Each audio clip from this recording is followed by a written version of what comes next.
I'm Don Norris. I'm the chair of the Department of Public Policy, director of the Maryland Institute for Policy Analysis and Research. And I'm very pleased to be here to introduce today's speaker, who is Dr. Rebecca Blank, who is a distinguished scholar and public servant, something we don't often see. She will speak to us today about the 2010 census. Dr. Blank was sworn in June of 2009 as the Undersecretary for Economic Affairs at the Commerce Department. In this role, she oversees two premier statistical agencies in the United States government, the Bureau of Census and the Bureau of Economic Analysis. These agencies employ nearly 13,000 people, so if you're graduating soon, Dr. Blank will be here after the talk for the reception. The line begins over there. 13,000 people, including some of the most distinguished economists, statisticians, and demographers in the country. A native of Missouri, Dr. Blank is a summa cum laude graduate in economics from the University of Minnesota and holds a PhD in economics from MIT. She was the Robert S. Kerr Senior Fellow at the Brookings Institution from 2008 to 2009.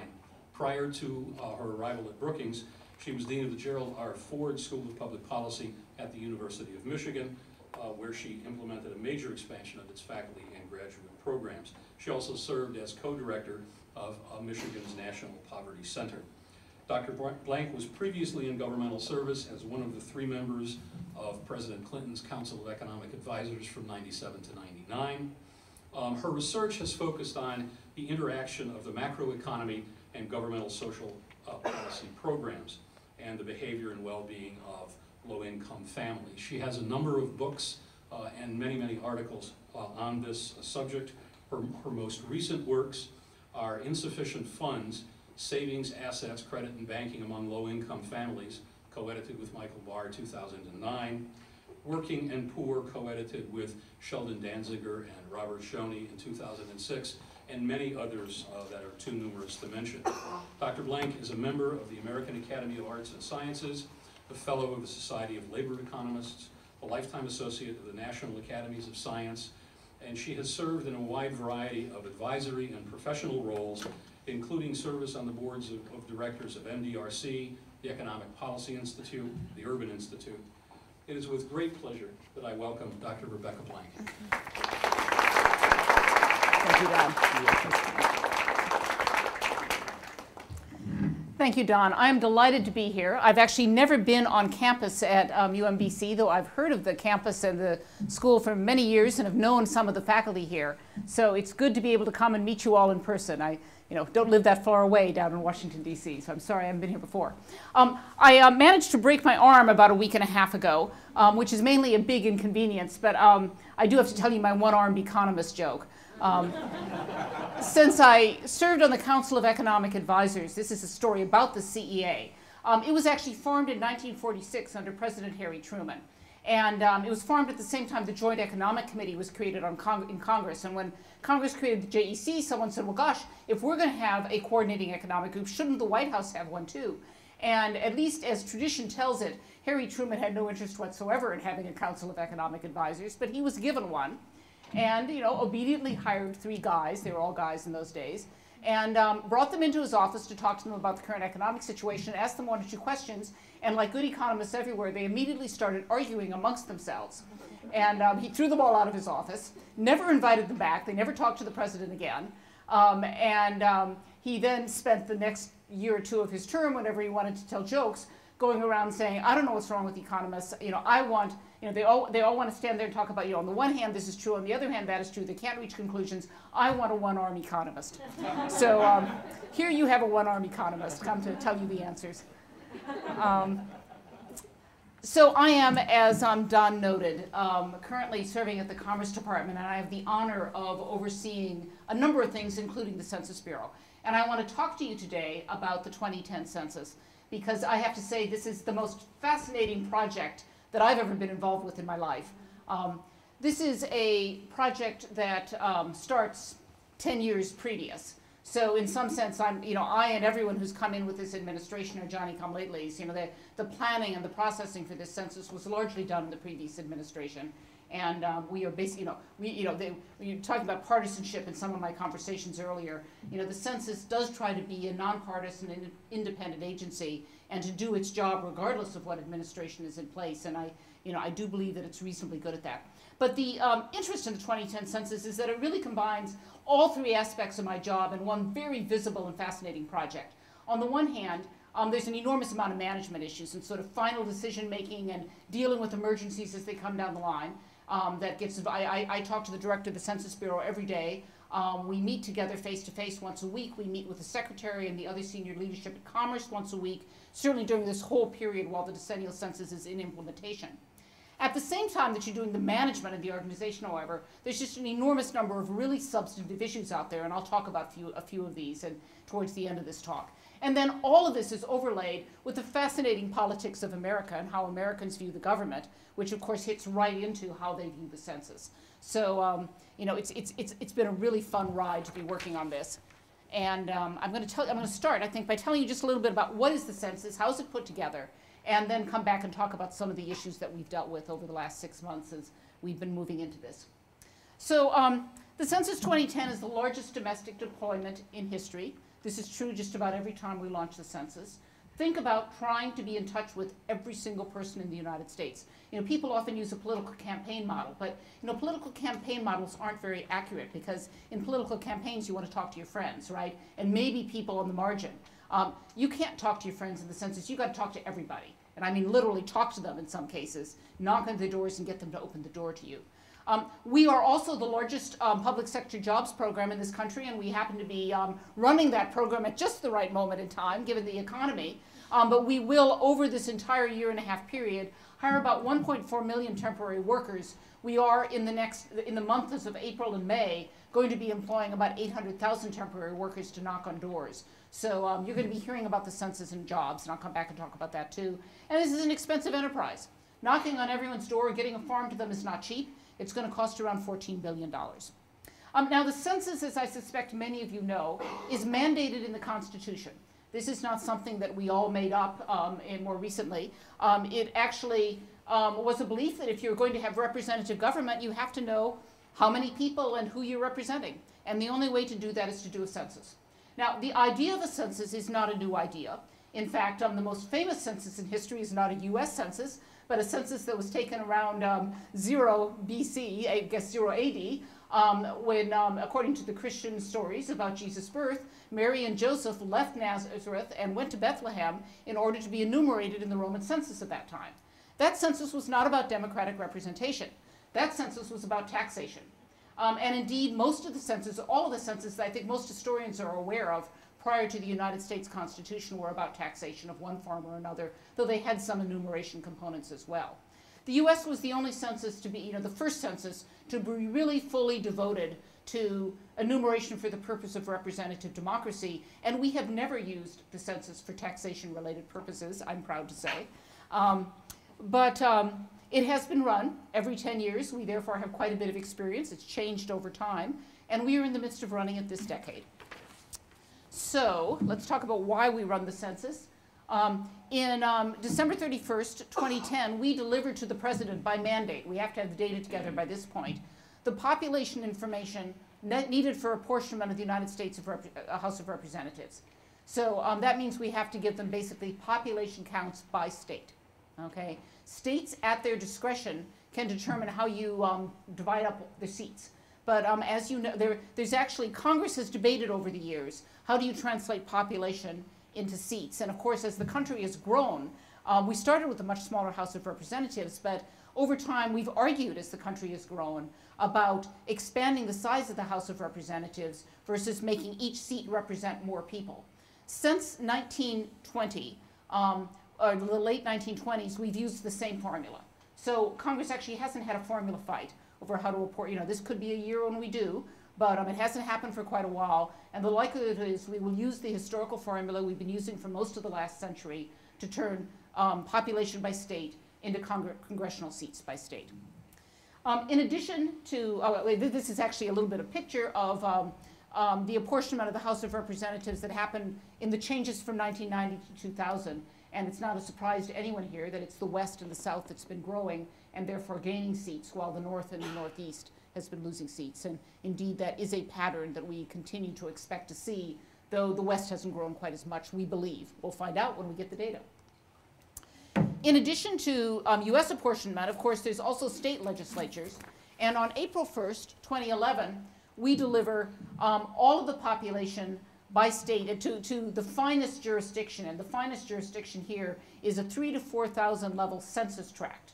But every jurisdiction, every county, every city will get population counts from the census as of April 1st. And the states then use that for their own legislative redistricting within the state as well. That's, of course, not the only use of this data. We allocate over the 10-year period that this census will be used about $400 billion each year in federal program dollars that in one form or another are based on the data that's in the census.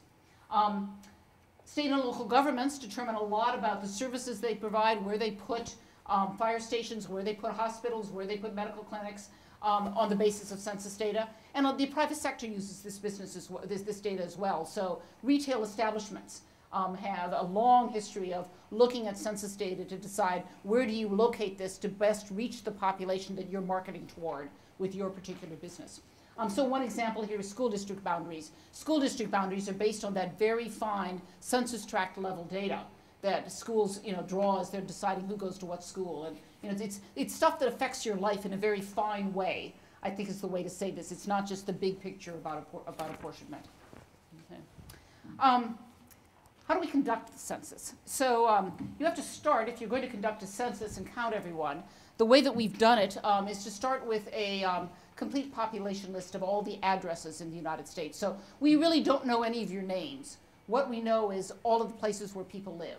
And about the time that I started this job in June, we had just launched what's called the address canvassing phase of the 2010 census, in which we sent about 100,000 people to walk all the streets and to drive down all the lanes in rural areas with a little GPS system and to mark every place they saw a residence.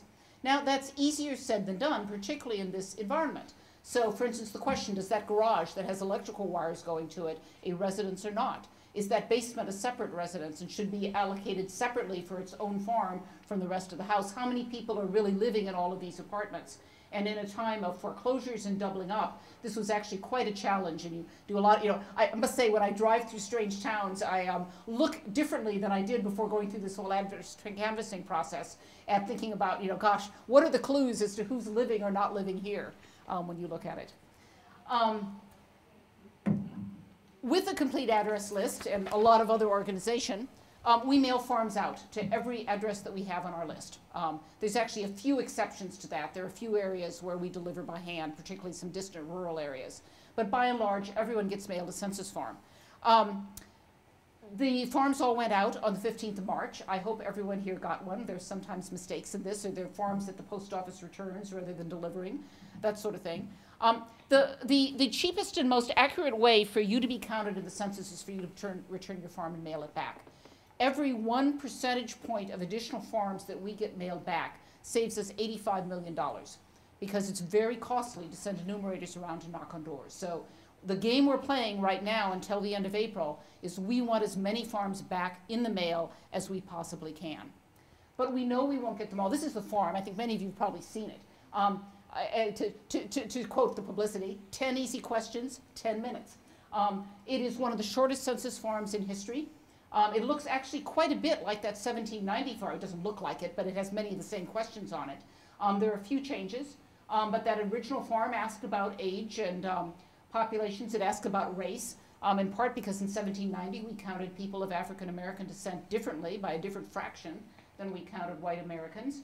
And similarly, we asked those sorts of questions as well. It is quite an easy form to fill out, we hope, and that's certainly the feedback that we've gotten as well. If, however, we don't get the forms back, the enumerators will call on you.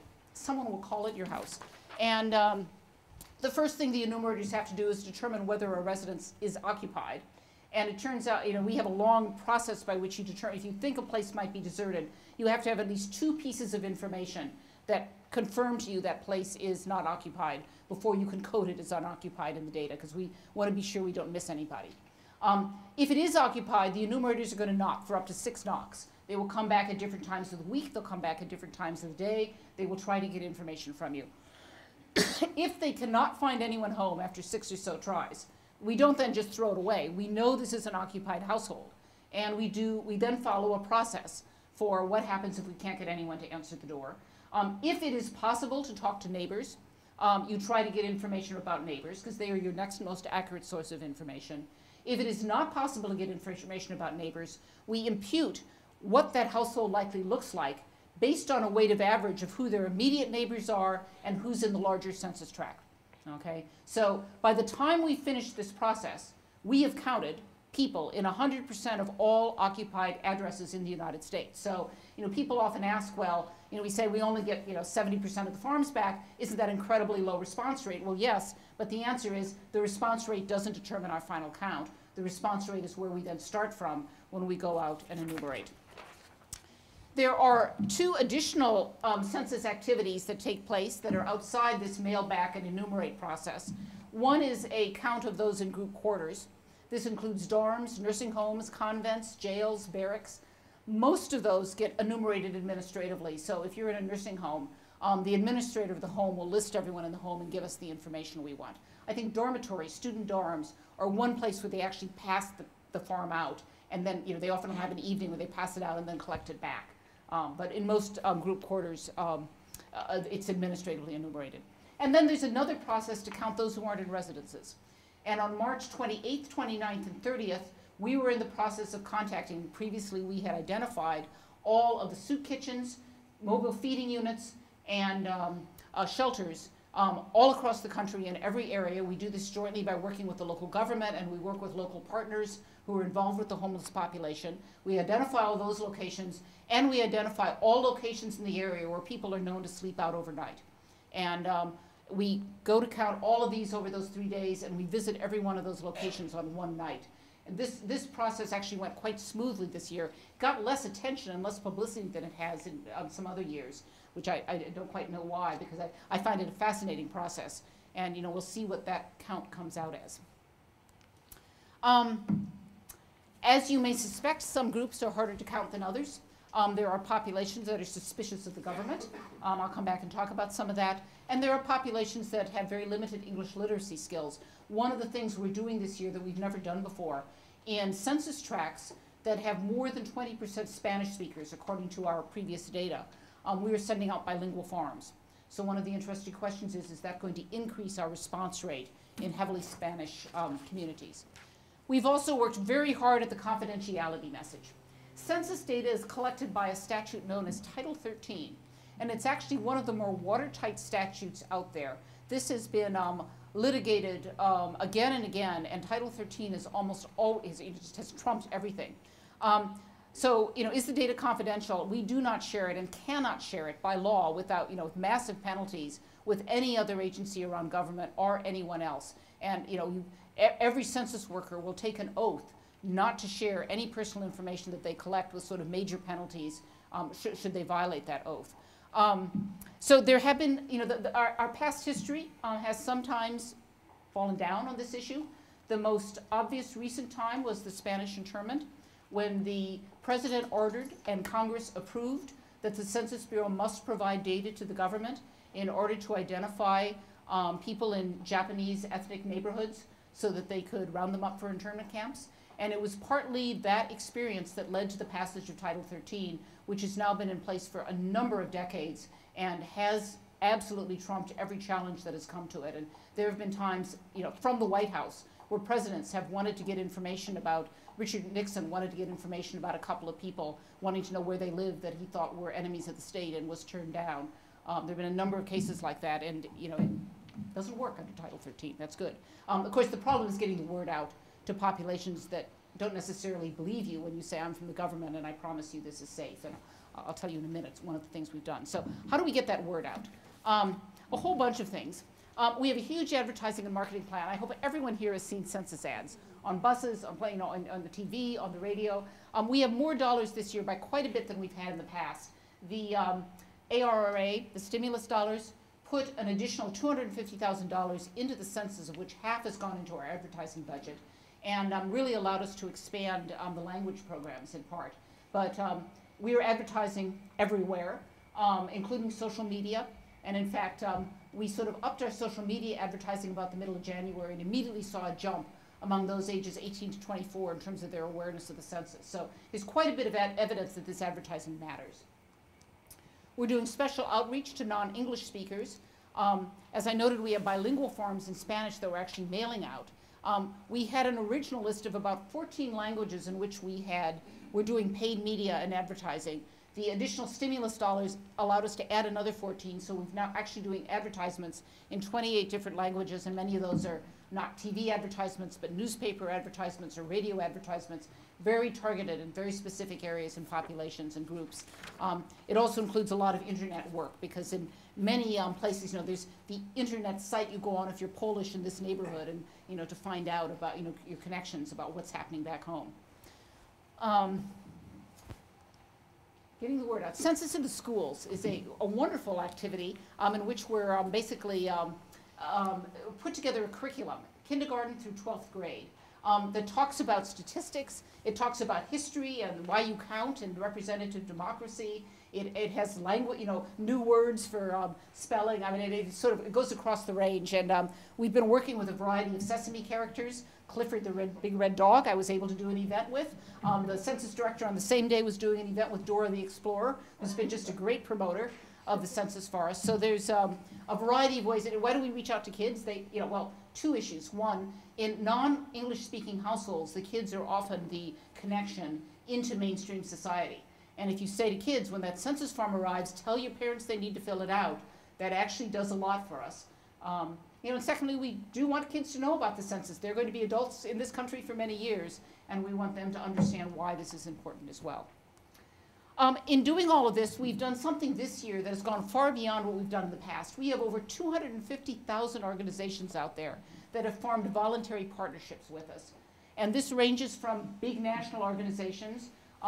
This is some of the ones that you might recognize. It includes a lot of large national advocacy groups, everything from the NAACP to NALEO to all sorts of groups like that. And then it includes local churches, local mental health organizations, local on-the-ground groups that work with various ethnic and racial communities. And we're trying to use these folks to get the word out. It's the Trusted Voices campaign, right? The government can say, answer the census form, it's safe. We don't get heard in the same way as when your local organization who you have a connection with comes out and says, no, we really need you to answer the census. We form complete count committees with the local government. This has actually been a challenge this year because of the tight budgets, that local states and localities are spending a lot less money promoting the census than they were in the past. And if we didn't have additional funding and hadn't been running this big partnership program, I think we'd be in a lot more trouble with the census as a result of this. And then we have employed by the Census Bureau partnership specialists who basically form the link between the Census Bureau, the complete count committees, all of our partners, and coordinate those activities. And we don't pay any of these volunteers, but we work with them closely as they go out and organize events around the neighborhood to advertise the census. So that's the advertising piece. Oh, and there's neighborhood questionnaire assistance centers you can go to as well, get help in your language. So the message of the census, it's easy, it's safe, it's important. And that is my quick review of what is the census and how are we doing it. And now let me sort of talk about a little, so where are we? What's if I'd given this talk in February, I wouldn't be able to say anything about what was happening, but it's not February. Yeah, see? I've got actually, I was going to talk about other things in February, but now I get to talk about how are we doing, okay? So one of the fascinating aspects of the census in 2010 is this is the first census where we're doing real-time data tracking. We have two types of data that we are tracking regularly. One, the Gallup organization is doing daily polls for us about your awareness and opinions and responsiveness to the census, and that was particularly useful as we launched the early advertising campaign. And it affected where we put our dollars in part. As I noted, we increased dollars to social media when we saw younger people were lagging. We also have daily information on the returned farms and where they came from at a very, at the census tract level. So I know exactly, as of 2 days ago, this data all lags by 2 days, how many farms we have gotten back from the census tract that you live in. And I don't just know this, but you can go on to 2010census.gov and you can look at the participation rate map. You can go down to cities, you can go to states, you can go to counties, you can go to Census Track, and you can on a daily basis watch those numbers change. So you can track how South Baltimore compares to North Baltimore and how your neighborhood compares to the neighborhood next to it. It's a fascinating tool, and of course it's a tool for us for decision making, but it's also a tool for our partners and for local governments to motivate them to understand where they could help us and where we need some additional resource and some additional help. Of course, the other thing we're tracking, which isn't on here, is we're tracking all the news media, all the stories, all the blogs, all the radio and commentator analysis, and I'll come back to that. Some of that is helpful and some of that is not, as you might imagine. This is the response rates through April 5th. Is it 5:30 yet? It's not 5:30. I'm going to tell you what today's response. They don't get posted on the web until 5:30, but we're actually up to 59% in response rates and 65% in participation. Response rates here are simply number of questionnaires returned divided by the total number mailed out. All right. Participation rates are number of questionnaires returned divided by the number mailed out minus the number that have come back to us from the post office saying they can't be delivered, which suggests the address may not be occupied or may be inaccurate, right? So the participation rate is of those people who got their forms, how many sent them back, and it's probably the more accurate count, right? You can see where we were in 2000. One of the things that I actually was quite involved with this summer and fall was with the new census director deciding that we really needed to have some very clear expectations about where we were going to be with regard to response rates. So you can model response rates, and the population, of course, since 2000 has changed. And the question is, how close were we going to get to 2000 based on historical data and based on our information about all the issues we were going to face? You can sort of, it's a little bit of an art to this type of modeling. But we created boundaries. And how we, as the days went by, where we thought our worst possible case was and what we thought our best possible case was. And indeed, if we fell below the worst possible case, we would have real budget problems because it would mean the costs for enumeration were going to be too high, that we couldn't cover with the budget, and we needed to start talking about going back to Congress. The best possible case, was going to give us more than enough budget. But our best possible case by the end of the mailback period was below 2,000. So I show you the 2,000 numbers here. But I can tell you we are in a difficult political situation because our best case expectation is we are not going to do as well as we did in 2000. There's a whole number of reasons for that. Some is a larger immigrant population. Some is shifts in terms of a variety of things about where people live. Some is expectations about the foreclosures and the empty houses, and a little bit harder to find some groups of people. But in any case, the way it looks right now is we are doing better than our best case line. We're wildly successful relative to those predictions, but we're below the 2,000 number. And I deeply fear everyone's going to write the easy story, which is census is less successful than 2000, when the right story is census is more successful than you should have expected given who the population in 2010 is. But, we'll see how that turns out. Okay. You can track our progress online. This is the map. And the lighter the color, the higher the response rate. Wisconsin, when we printed off this map, and I think this is still true, had the highest response rate of any state. New Mexico had the lowest, and Alaska's pretty low as well. Hawaii's actually doing okay. They did very badly in 2000, but they're doing much better this time around. But you can see that those good Midwestern states with a lot of civic participation really shows up on the census return maps, right? And the West and the South lags a little for all sorts of reasons. So one of the reasons to track all of this stuff in real time is that we really put together plans that allowed us to make changes in real time. So we all met last week. We looked at our Gallup poll tracking. We looked at what was happening with regard to response rates. We looked at all the blog stories and what we could get from that. And we pulled a few levers. Now in 2000, this wasn't possible. They sort of planned everything. They didn't put any money aside. And they saw a couple of areas. Baltimore was one of them, coming in far below expectations, and they didn't have anything they could do about it. They hadn't put any plans in place for this. So Baltimore was one of the examples that made us plan this census differently. So one of the things that we're doing, which we've never done before, is we're sending out a second questionnaire to low response areas. So I don't know if any of you got a second questionnaire in the mail in the last week. It means you were in a low response area. And why do most people not respond to the census? They lose their questionnaire. They put it down. They mean to do it. They don't get around to it. And getting a second questionnaire ups response rates by 2 to 3%. So well worth the cost of doing it. This last weekend, some of you may have seen these news stories over the weekend.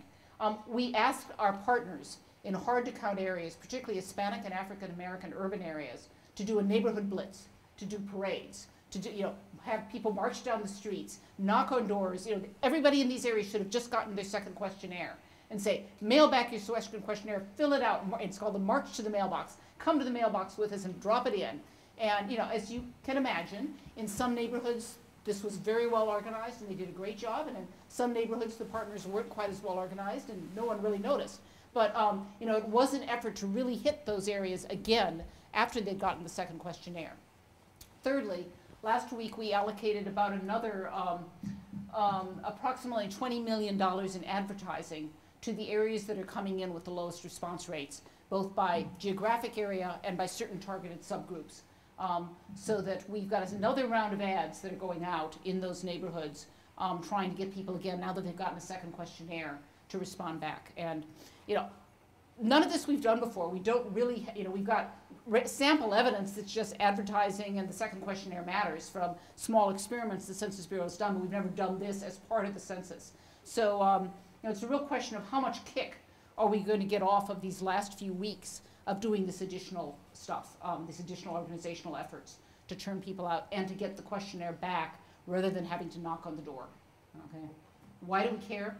Not just cost, but we also care because the questionnaires are more accurate. If you fill it out, I get a much better count of your household and information about your household than if I come to the door and you sort of, while you're doing something else, you sort of give me the answers and I fill it out as an enumerator. We just do a better census, the higher that we can get a mail-back response rate. Okay. So let me talk a little bit about, what time is it? I don't know, I can't wear my watch. 25 to 5. Okay, good, I've got time. Let me talk about, I'm going to spend a little time on this slide because I just want to tell you a few war stories about some of the issues that we've hit that have sort of involved the politics and the substance and what we've done about them. So one of the more interesting issues is the number of calls to boycott the census. Right now, the census is part of the Constitution. Thomas Jefferson took the first census. You'd sort of think that, this is particularly, among more conservative groups who say that, the government is intruding, they want information, I don't need to tell them this. And, our first line of response is always, this is the American Constitution we're talking about, this is representative democracy. And that's actually an effective answer for some groups. But there still are calls to boycott the census. Let me describe, there's sort of three ways to think about these. One, there's the simple anti-government group. Get off my property, get out of my mailbox, I'm not telling you anything. Mind you, it doesn't matter that we could go onto Google and find out every piece of information we're asking for. That's another, we'll get to that issue. There have been a number of calls. On Saturday, there was someone in Idaho who fired a shotgun over the head of a census worker who was trying to approach their door. Last week in Atlanta, there was a talk show host in Atlanta who on Monday said if any census worker, any census twerp shows up on my doorstep, I'm taking my wife's shotgun. Upon receiving a lot of protests, he repeated it again Tuesday, Wednesday, Thursday, and Friday. This is not a good atmosphere under and the partisanship, the anti-government aspects, and this sort of ties in a little bit to the anti-Obama sense, but just anti-government stuff, which some people will simply keep them from filling out their census form altogether. Right? The second type of boycott are people who have other agendas. So there was an Hispanic pastor in New Jersey who earlier this summer decided to call for an Hispanic boycott of the census until the U.S. passed immigration reform. And of course his hope, I think, was that you wouldn't allow the Hispanics to boycott it. This would be such a large movement, it would force people to pass immigration reform. One of the problems here, of course, is that the groups that oppose immigration reform are often the groups that don't want the Hispanics to be counted in that larger number. This actually got a lot of press when it first came out. I think we were very worried about it. We, really huddled with our Hispanic partners. A number of them got out on the streets and did really good work for us, and it just didn't take off. And you just haven't even heard about it in the last several months. It just died. Okay. The third type of calls to boycott the census are all about partisanship. It's not anti-government. It's anti-Obama. Mr. Obama is getting your data, and you don't know what he's going to do with it. Don't give it to him. If this were Mr. Bush, we'd do it. We won't do it for Mr. Obama. And I find this one particularly troublesome. And I say that as the head of a data agency, which really has to be bipartisan and even-handed. I can promise you that most of this census was planned and put together under the George Bush administration. And the census that we were running is virtually identical to the census that a George Bush administration would be running were George Bush still in office. But that's, we live in a partisan world, right? And so, this question of viewing everything through the red-blue filter, even something like this, which has been done for hundreds of years before there were Republican and Democratic parties, it's an interesting question of how do you deal with this, how do you counter it? And there are a variety of different responses. And our best response around a lot of these continues to be going back to history. And, those of you who've seen it, if you go to this 2010 census.gov website, there's a lovely short video that the director, Bob Groves, filmed at James Madison's house, talking about James Madison and the Constitution and Thomas. It's very short, and it's just incredibly effective. I mean, we've gotten great responses to it. So if any of you are historians and want to go look at that, there's actually short videos from a couple of other historians as well talking about the census as a historical enterprise. So boycotting the census continues to come up. Now, if you don't want to boycott the census, the next thing that happens is a call to answer only how many people are in your household. Well, the Constitution says we should count people. All I'm going to let you do is count me. All right? I'll tell you how many people in my household. I'm not going to tell you a single thing more. Now, mind you, the 1790 census, from the beginning, asked these other questions. We're not doing anything they didn't do in 1790. There are people who sort of want to say, I'm just going to give you one number, and that's it. Actually, side comment. Secretary Gary Locke, the Secretary of Commerce, was on with Jon Stewart on The Daily Show about 2 weeks ago. I don't know if anyone saw this. Or he was on for a very short talking about the census. And he doesn't know what Jon Stewart's going to ask him. And I'm sitting there watching this, and Stewart asks him, so how does this compare to the 1790 census? And I think to myself, oh my gosh, I don't think the secretary knows that. And the secretary says, it's really quite similar. And then Jon Stewart says, well, are there any questions that are different? And I think to myself, I'm sure the secretary doesn't know this. And the secretary says, yes. And Jon Stewart says, what are they? And I say, oh, we're in trouble here. And the secretary says, well, we used to ask you who the head of the household was in 1790. We don't ask that now. He's absolutely right. And Jon Stewart says, oh, okay, anything else? And Locke looks at him and just with perfect timing says, do you own any slaves in your household? And it's great. I mean, it's just perfectly done. But we do have asked those questions by and large with a little bit of variation. We don't ask about some of them for many, many years. So what happens if someone simply returns the number of people in the household and nothing else? So we have to complete census form. We have to fill in this data. I mean, just like if we can't find you by knocking on your door, we're going to impute the data. So if you just tell me how many people are in your household, we're going to impute the rest of your data. Now, it would be a lot more accurate if you told me, and we'd probably get a better count. But we will look at if there's any other information on the form. Say your spouse reports a race or age. Well, in that case, we'll impute something about your race and age from what the spouse reports. Or you happen to report it for your kids, but not for your, this is unlikely if you're boycotting, just for one thing. Or we impute it based, again, on your near neighbors and your census tract. So we will answer those questions for you, but we would much rather have you answer them yourself. And we will get a better census if you answer them yourself. I'm very curious to see how many forms come back with just numbers on them. We've always gotten a number of census forms back every year that just have number of people in the household. And I have been told by the processing people that despite some attention to this issue, we aren't really seeing unusually high numbers, but who knows? So here's the next set of stuff. This talk caught us the first one caught us by surprise. So 2000 was the first year we actually did mainstream media advertising. Prior to that, the only advertising we'd done were public service announcements or things that newspapers did it on their own, out of the goodness of their heart, placed an ad, that's great, but we had no money for major media. In 2000, we did major media advertising and did a few small experiments to see if it mattered. And by all accounts, it really made a big difference in certain populations. It was successful. It's clearly something you wanted to do. So we come into this census, and we've put money into an advertising budget. We get additional money from the stimulus fund, and we've got good evidence that advertising matters. It doesn't occur to anyone that this is anything but a really good thing to do, right? And our very first ad starts at the Super Bowl, right? And what story hits the day after that? Census wastes our money by advertising in the Super Bowl. And that story plays for the next 2 weeks. And, oh my gosh, now they've advertised on this television show and that television show. What a waste of money. And I have to say, I think this caught everyone inside the Census Bureau by surprise. We just weren't expecting the attack that we shouldn't be advertising.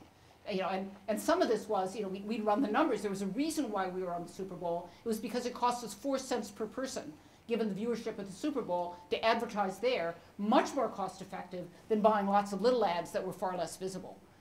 So, you know, we had ads on the Olympics. We had ads during March Madness. And that was an explicit promotion. One of the things we did, this was fun, we bought advertising for 3 races on a NASCAR. Greg Biffle, number 16, was running a census car for three races right around, it's just the last 2 weeks of August, last 2 weeks of March and the first week of April. I got to go to one of these races and meet Greg and, you know, sit right there and watch the pit crew. It was really neat. But, you know, I was so impressed. You know, NASCAR knows how to deal with sponsorships. It's where their money comes from and what supports the sport. And every time someone stuck a microphone in front of Greg Biffle, he mentioned the census. Anytime someone stuck a microphone in front of anyone of the team, they mentioned the census. I mean, it was just, you know, it's just a wonderful, well-oiled machine. We got our money's worth.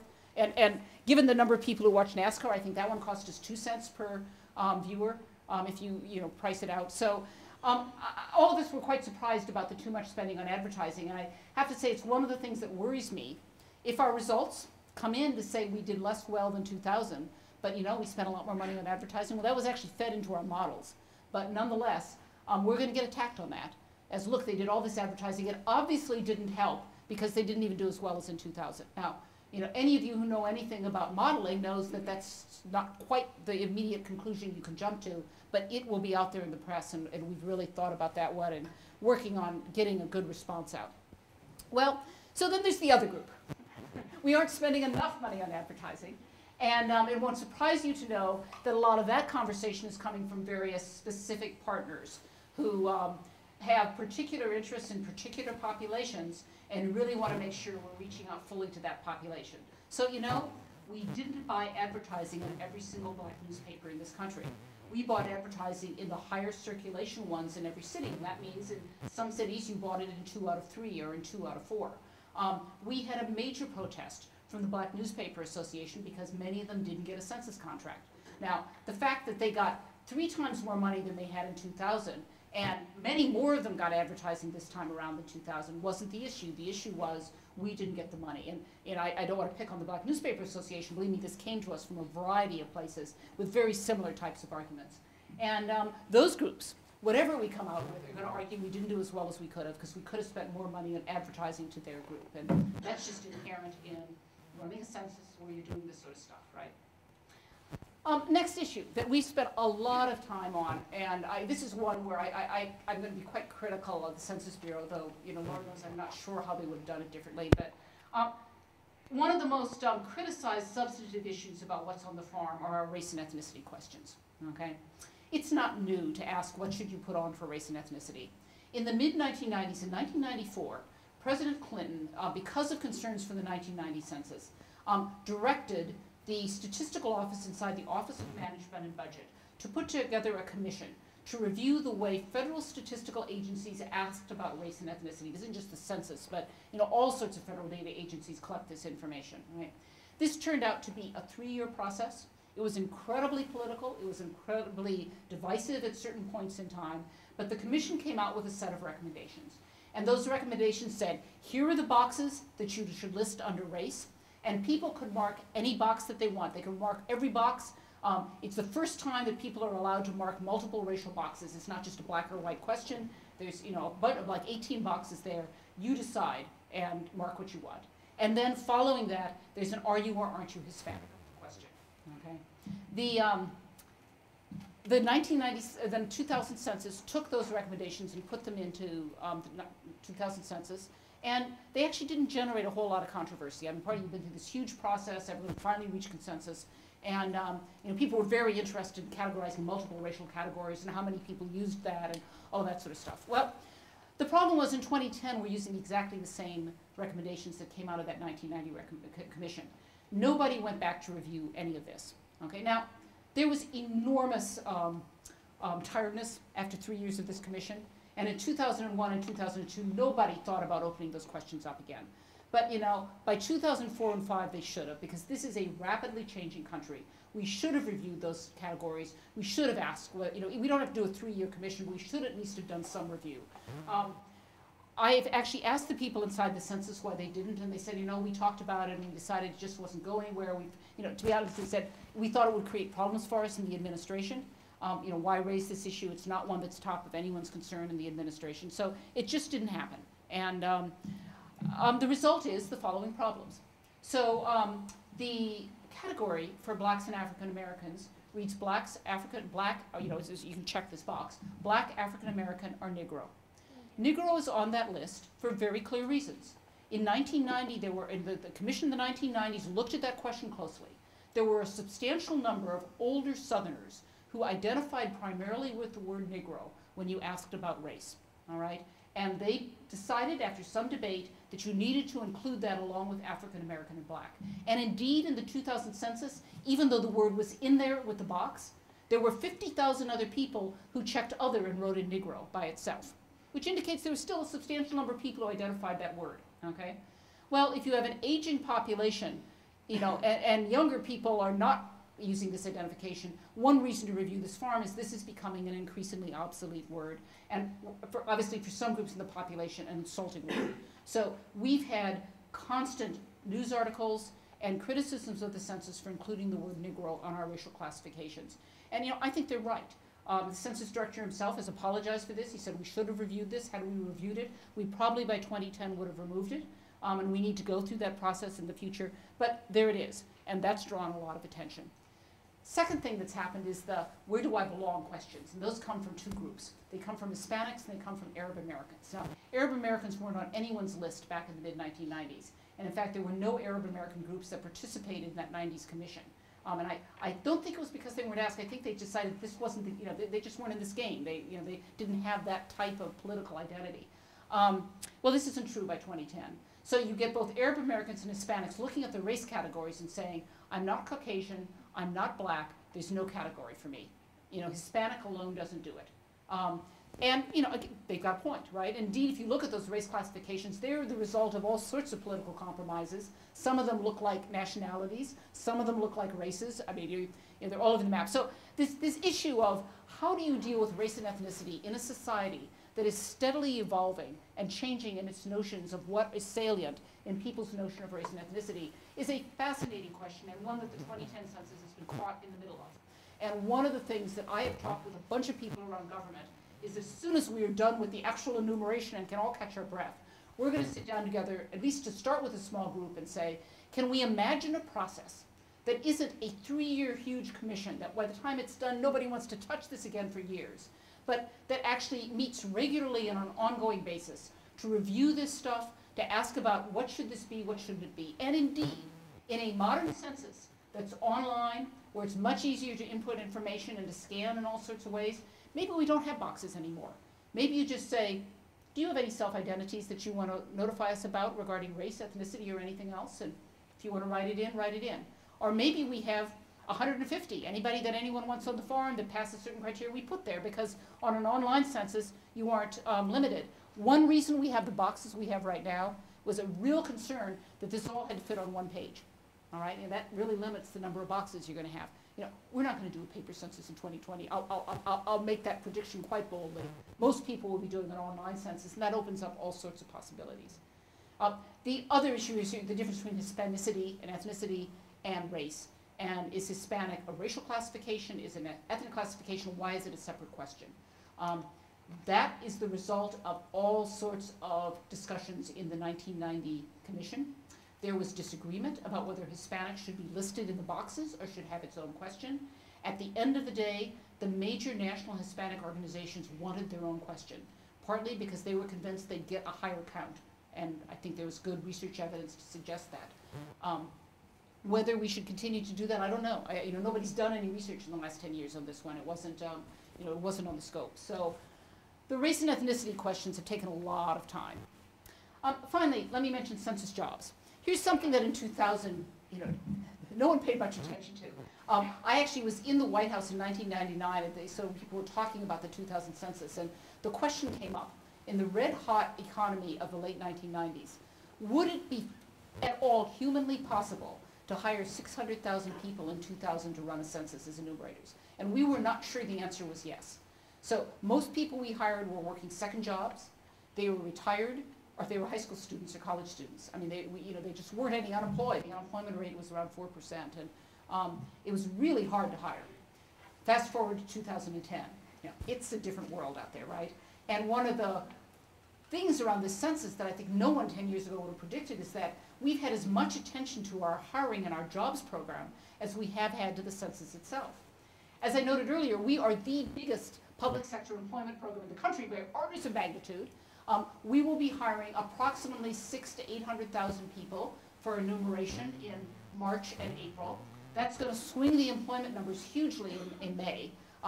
The employment data is collected the second week of the month, and many of these people won't be hired till the end of April. So the big increase is going to occur in May, the second week of May. Most of these people will be working, and then some people will only work a week. If you're in an area that doesn't have very many houses to enumerate, it might only be a week or two. In urban areas with very low mail-back response rates, you can work through the end of July. So, you'll have this huge run-up and then a very slow decline. This is going to increase the employment numbers by between 500 and 600,000 in May. It increased them by about 50,000 in March. April, my guess is will go up around 100 to 120, and then this big effect in May, and then it'll start coming down, which sort of screws up the whole pattern of how's the economy recovering with regard to jobs over the next few months. Unfortunately, for those economists who care about that answer, the census is just a mess because you aren't going to be able to track the underlying trend very well at all.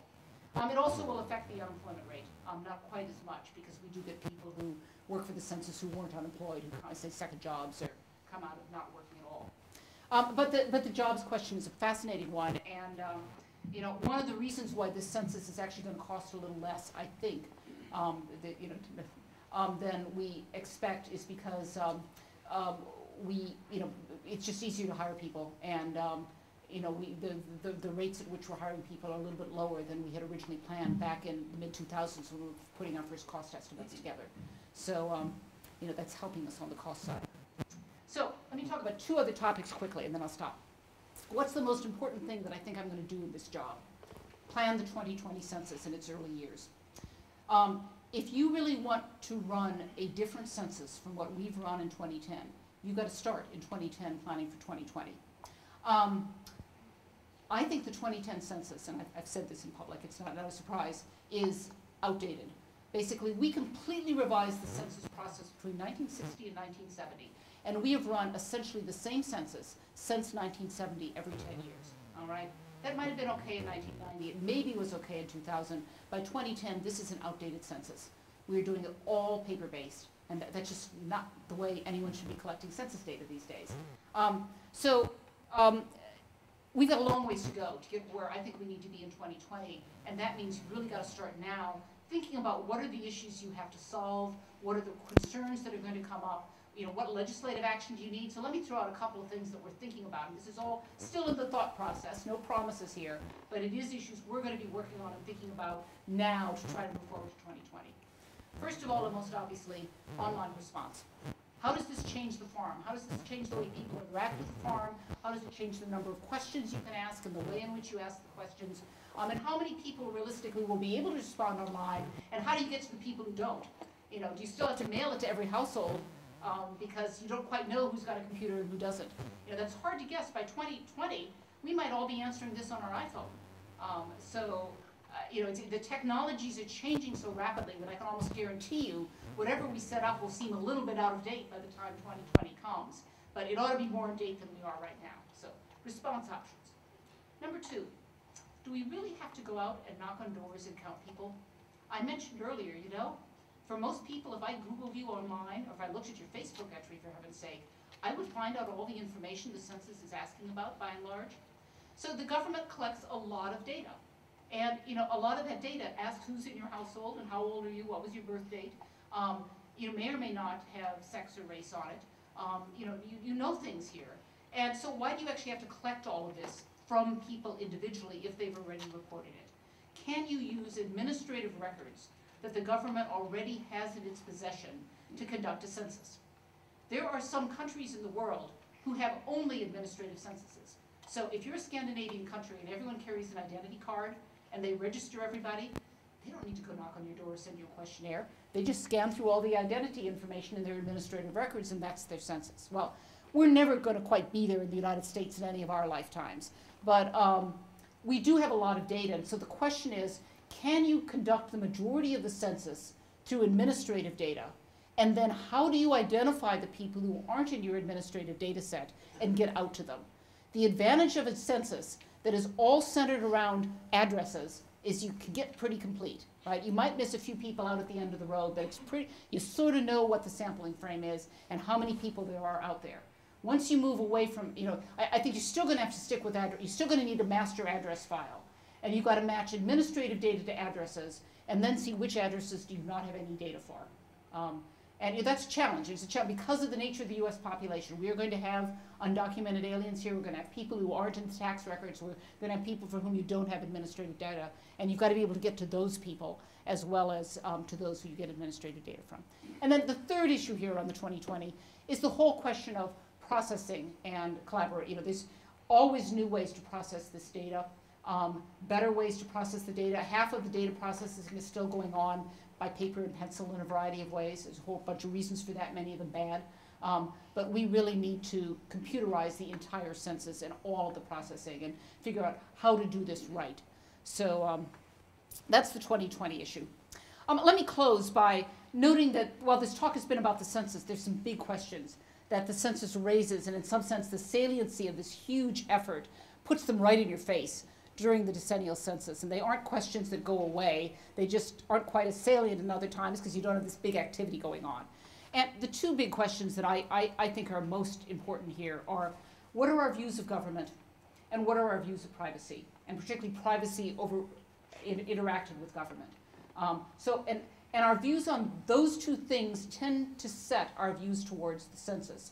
And it is resistance to government and deep concerns about privacy that really trigger the real difficulties we have doing a complete count of the census. And this is not just concerns about anti-government. It can be immigrant concerns about being deported if I report my data. I was at a party with someone last Friday, and I said, I was working on the census. She said, oh, well, don't tell anyone. And I thought, don't tell me, I'm the head of this.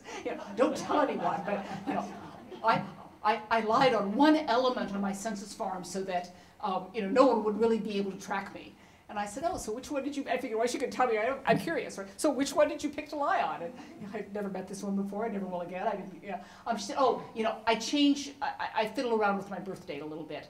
So, and I always use every form I fill out, I use a slightly different birth date except for Social Security. So you can never quite track me. And I thought to myself, lady, we're collecting data from 315 million individuals. Do you think we care? It is, clearly a real concern that about the privacy of my data. I'm not going to tell the truth even on this farm, which I will stand by with pretty strongly is going to be is protected. So. The views of government and of privacy play themselves out in all sorts of ways, but they really do particularly play themselves out around this massive counting exercise. And there's ways in which this counting exercise is quite archaic.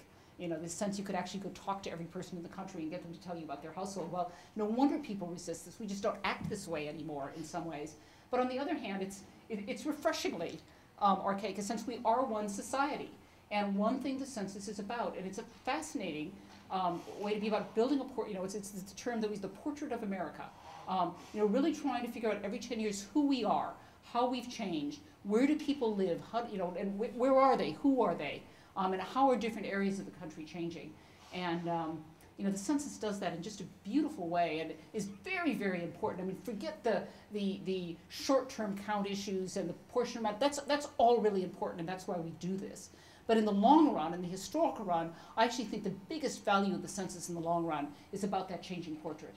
If we did not have a decennial census every 10 years since 1790, we really would not know very much about the whole immigration history of this country and who came when and where they came from and where they moved and how the West expanded and how cities in the East shrunk or didn't shrink. You know, all of that comes off census data. It's only post-World War II that we really have modern sample surveys that give us other information about that sort of thing. So this ongoing portrait of America, I actually think in the long run is one of the most important aspects of the census, and one that I hope people understand and recognize. So I have only one more thing to say, which is if you have not mailed back your form, please do so. Stop there.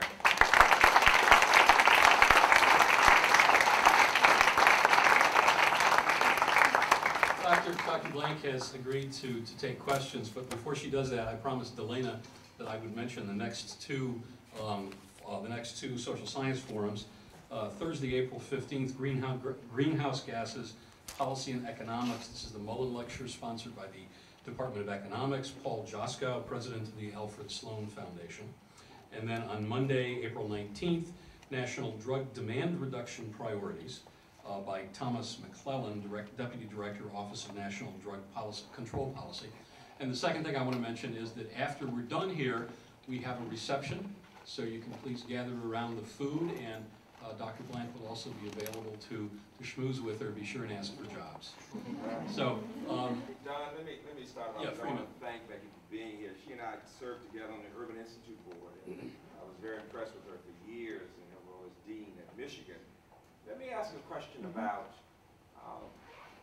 the progress I hope we're making as a country in educating our citizens about the importance of being involved in politics and understanding the role of the census. You are a distinguished scholar, dean, so obviously you understand it. Faculty and some students do, but when we think about the average American, whether it's somebody of color or somebody who's not necessarily educated, do you think we are making progress in increasing the number of just regular citizens who can appreciate what an accurate count can do for people? So an every 10-year census isn't very good at keeping people reminded of that. You're really starting from scratch every 10 years. It's too long a period of time. On the other hand, if you weren't doing this every 10 years, you know, it is an exercise that at some level reminds people of sort of civic duty and civic cohesion and representative democracy. And if you weren't doing it, you might have to go back and invent something else that would help. Let me, a little anecdote about the 18 to 24-year-olds. So this is a group that is often feels less connected civically. And if you, whatever set of questions you ask them about civic participation, they sort of says, well, that's not me, that's not my job, that's my parents do that, or older people do that. And you see this showing up on the census, on these Gallup polls that we were collecting, where you know, sort of all the age groups are all grouped up there as to, have you heard about the census, was question number one. Question number two, if you got the census today, do you think you'd fill it out and mail it back? And the one group that was lagging way behind was the 18 to 24-year-olds. So we actually went in to do some more, we asked Gallup to do some more detailed polling of that as to what were we getting. You know, some of these people are living at home with their parents. So, you know, if you say, I'm not going to mail it back, no, my mom is going to do it, right? Yeah, that's okay. But they went in and asked some more detailed questions, and they really got back the civic participation response in a variety of ways, saying, this just isn't my job, I'm not into that stuff, it's, it's, and whether they lived at home or not, which is when we increased our social media advertising aimed precisely at that group, and within a 2-week period actually saw that gap not entirely closed, but closed by 2/3. So it told me that you could communicate about this if you communicated in the way that people were listening, right? And it clearly wasn't Super Bowl ads that was going to get to that population. But I do think this is one you got to keep at. You know, one census in one decennial year isn't going to do enough. So, yeah. I thought there was a long form and a short form. And I thought the real description of America was the long form, not the short form, where they ask about occupation, education, income, the characteristics of your resident, the history of employment. And is that form on now? It is. You were talking about the past and not the present. Up through 2000, a certain share of the population, this is at least in more recent censuses, got about 15% of the population got a much more extensive questionnaire that collected income, immigrant status, ethnic background, age at which you first got married, age when your first child was born, all sorts of demographic and research information that those of you who are social scientists love to use, right? The resistance to that long form was constant, and it was growing. I shudder to think what this census would have been like had we had 50% of the people getting the long form, given all of the other stuff that's going on. In 2001, they decided to abolish the long form and replace it with what's called the American Community Survey. This is a survey that is in the field every month, okay, and it asks all of that much more extensive demographic and income and household information.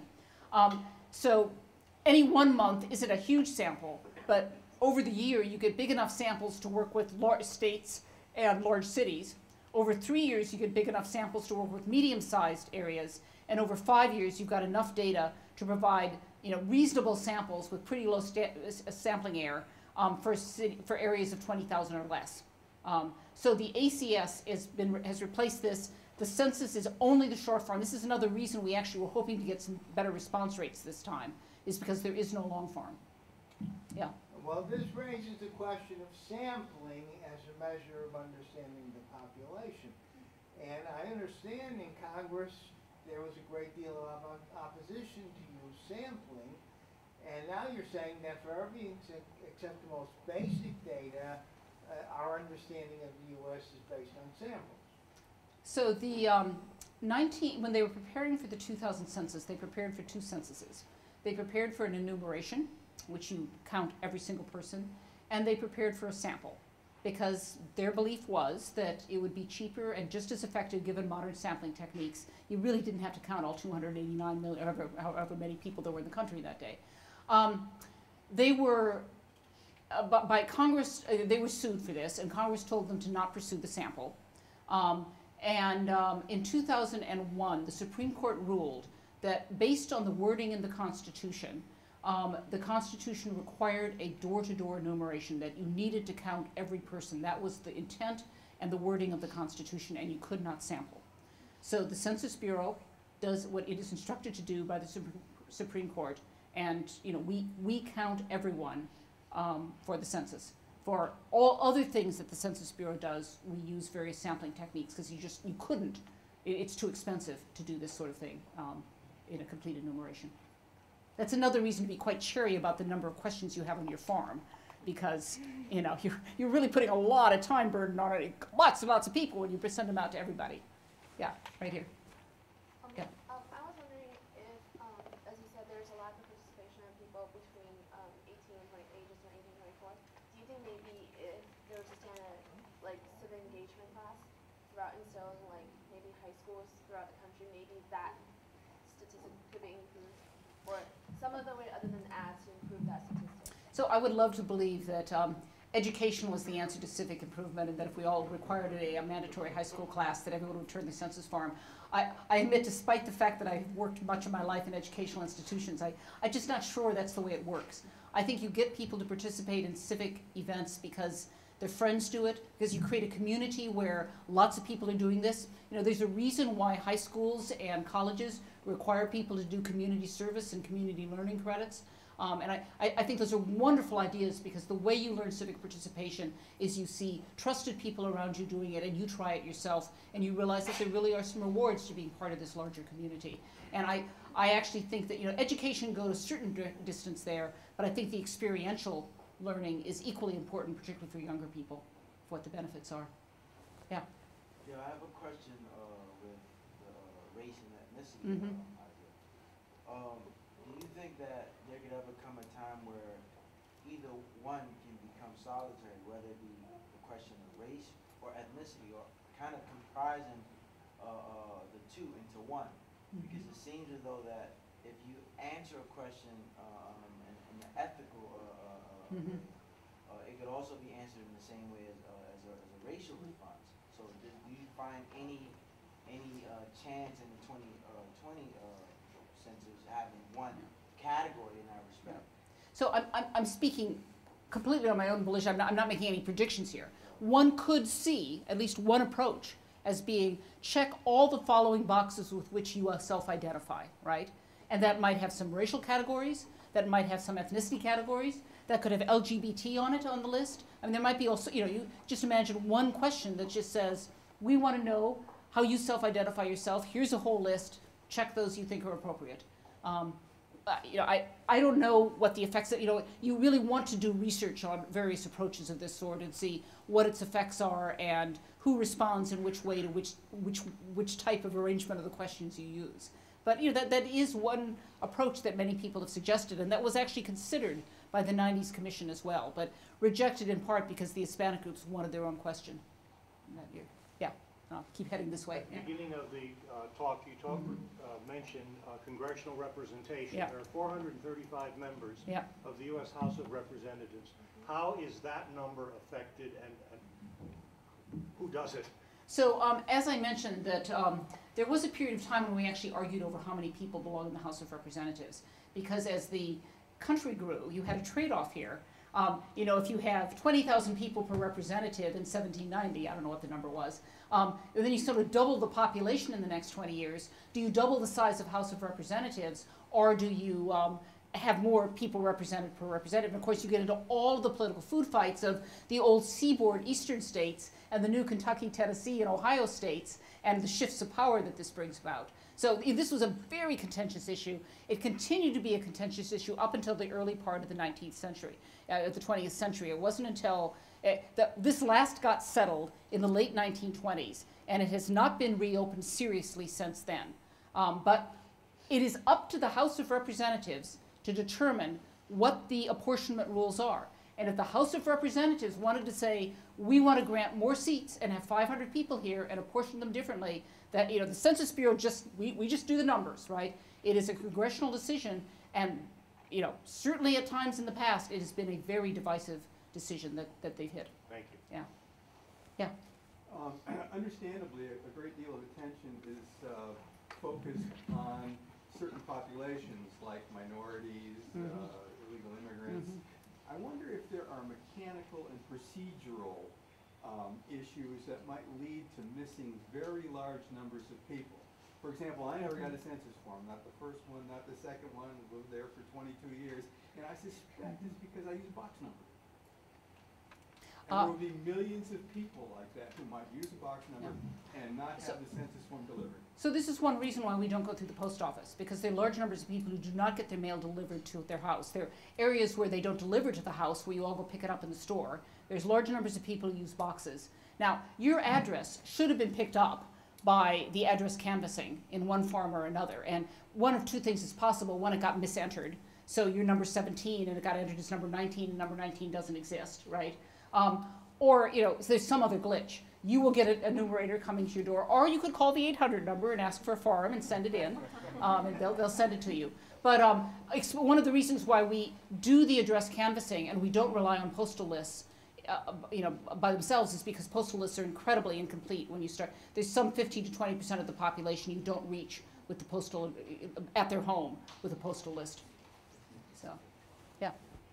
So, is there any thoughts about changing the way the geography of the census is done, like census tracts, for example?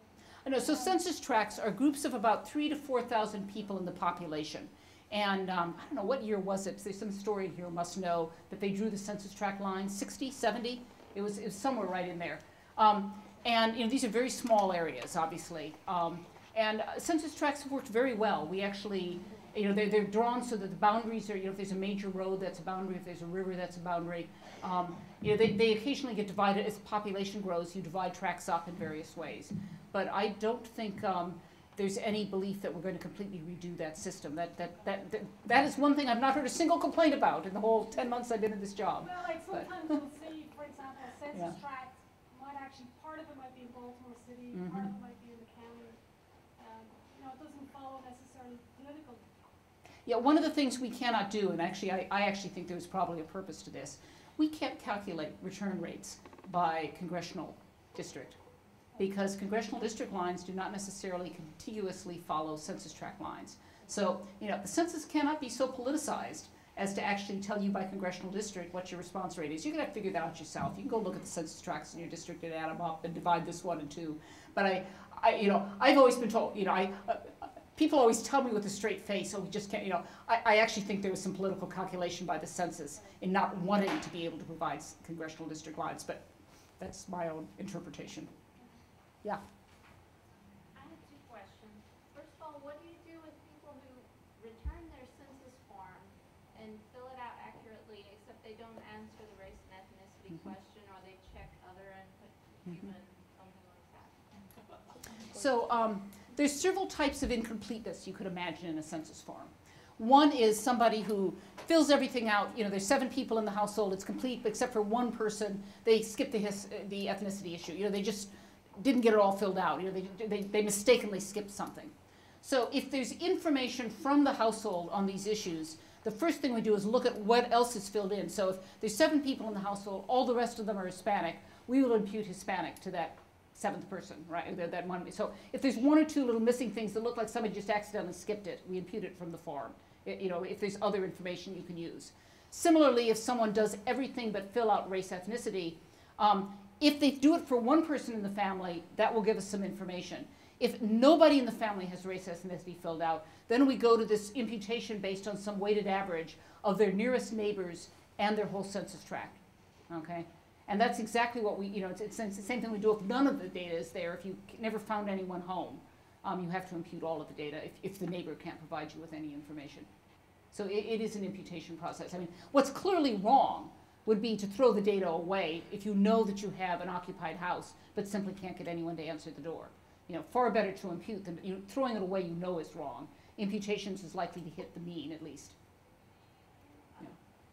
Yeah. My other question was if you're in 2020 you switched to an online census form, are you not going to be kind of disenfranchising even to a greater extent of people who are already not in the form? You know, if I didn't say that clearly, I apologize. I think that you have to have online options, but you have to know who responds online and who doesn't. That's why you still need something like a master address file so you can keep track of who you got responses from, because there's always going to be a group in the population who you're not going to reach, whether you use administrative records, whether you use an online survey. I mean, you've got to have a comprehensive enumeration process here. And online responses, like administrative data, will always only be partial. So, yeah, back here. Yeah. I have a question about people being counted twice. My brother was living with my parents when they got their census form. So they counted him in mid-March on their census form. This past Saturday, he moved, and during the walkthrough, the seller said, oh, you've already gotten some mail, and after they had left, we noticed that it was one of them was the census form. So is an enumerator going to come to his house and say, well, you didn't fill it out because... So the iconic answer to that is, you know, the symbolism of April 1st. You should fill out your census form with who was living there on April 1st. So if your brother was living in your family residence on April 1st, he belongs on their census form. But he's moved since, and he's gotten it from you to do one of 2 things. He can actually write across the top of it, I was not living here on April 1st, I was counted elsewhere, and send it back.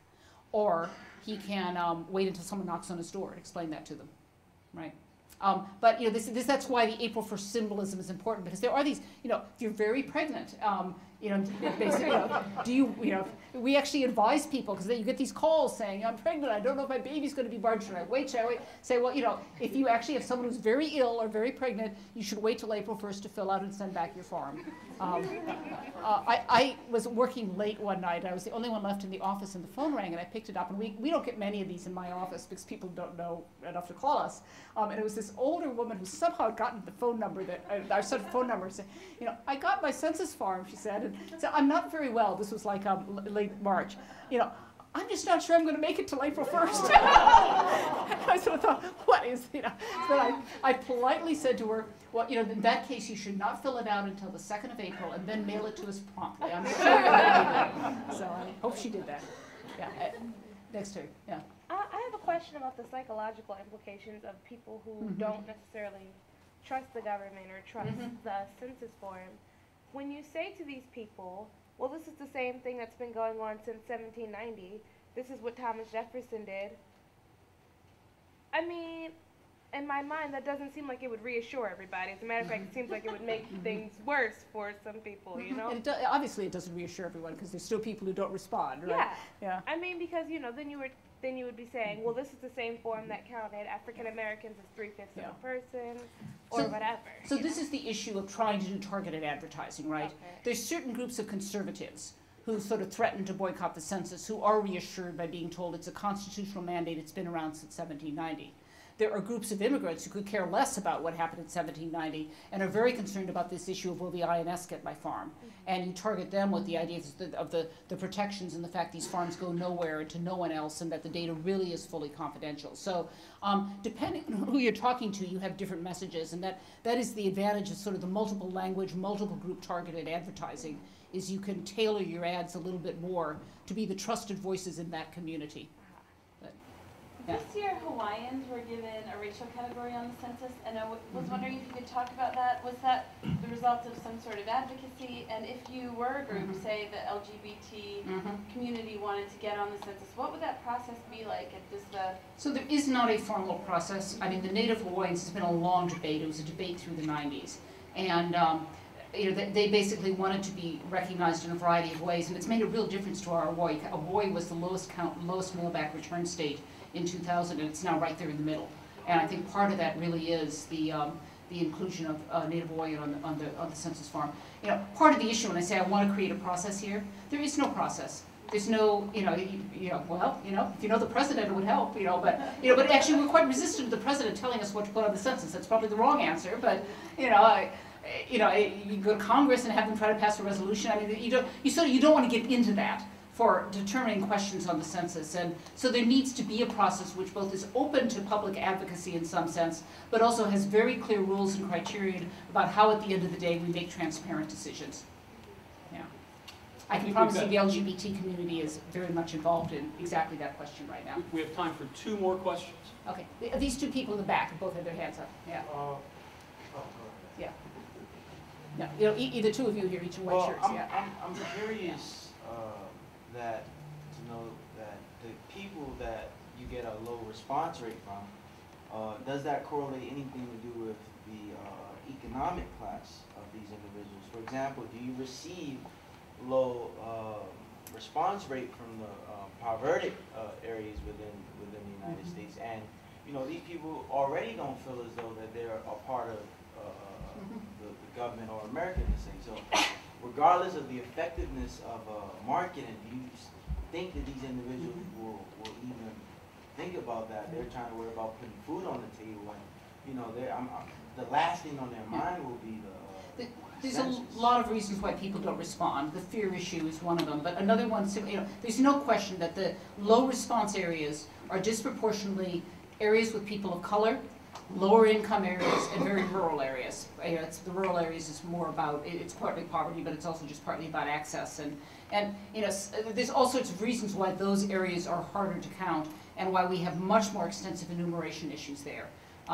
It's why a very high share of our advertising and outreach has been aimed at hard to count populations and hard to count geographic areas, because we don't think it takes as much to motivate, the middle income American in Minnesota, to return their census form as it does to go to inner city Baltimore. I mean, we just know historically that inner city Baltimore is a much tougher area for exactly the reasons you mentioned. Yeah. My question's kind of a corollary to that. Yeah. I've got 2 brothers-in-law who are not sending in their census form this year, and they have their entire lives. And their argument is that if they do that, then the president's going to come take their guns away. And so, it's a safety issue. Yeah. Is there any evidence that groups that in the past have been high participants are this year lower participation? It's hard to tell yet at this point because we're still several weeks away from finishing the mail-back response. Several people have tried to look at this. There's not a lot of evidence of a huge shift, but I think all of us, given what was happening on some of the blogs in the last several weeks, was expecting a little more of that than we're actually seeing. But we'll find out more by the time we actually complete mail-back response. So. Well, All right. Thank you. I would like to invite you to the reception in the back. We'll be going for 45 minutes to an hour. Dr. Blank has agreed to take further questions informally.